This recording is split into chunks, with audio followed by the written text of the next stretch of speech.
Boş işleme ha. Yakından telaşma, akurat mı?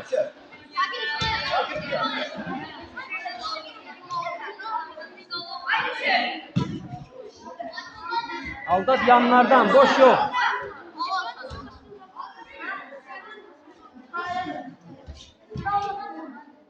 Sen yanlara fikir ver.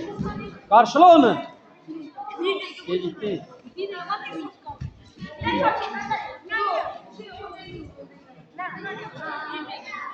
Ha. Karşıla da onun arkasında niye bıraksın onu? İşte.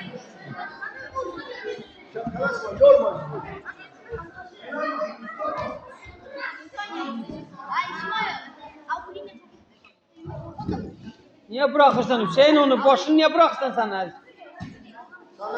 Hele yalandan girirsen başı yeni versin ona. Gözde Kaso'yu. Kaso'yu gözde.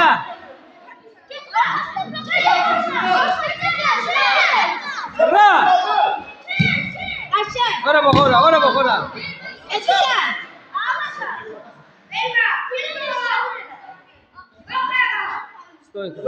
He. Sen başını niye yalandın? Yalandan ayağa girme. Kolla gir ayağa. Yalandan ayağa girme.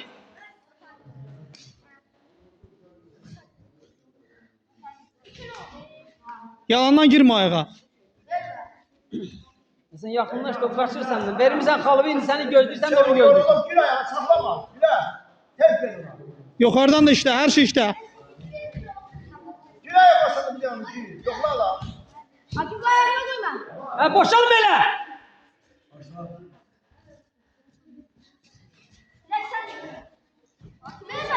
Süratle.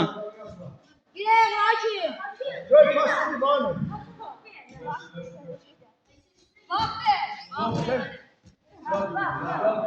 Ha buraya gel. Şimdi iki halalı bindi kaçar bir döşeğe kuruyor sen de kaçarsın dalınca. Sen niye uzaktan gidiyorsun yalanla verip?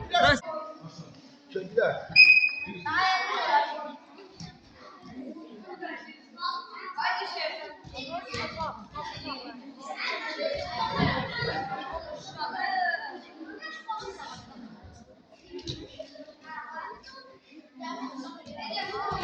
Onun lan yok sürat. Tutardı kaçtı döşeğe tutardı sen kalıbı al.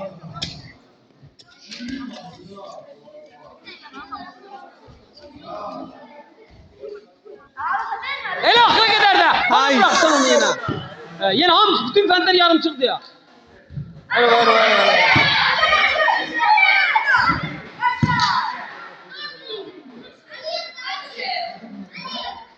Stoyka, babam kaç gidelim.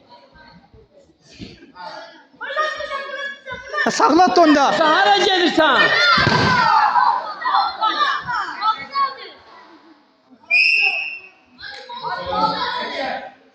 Sen.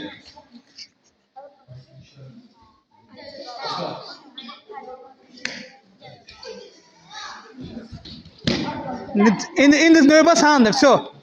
Yaxınlaş. Elə yox. Yaxınlaş ha. Tez ol. Tez ol da Hüseyin. Hadi sen.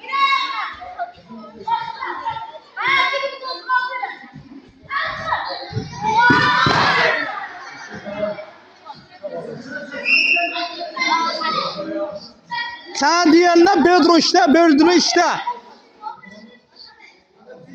Tez ol. Ha. Tez ol. Hele yok hele. Yığ on koluna parda. Tez ol. Dur tez ol. Tardı ki.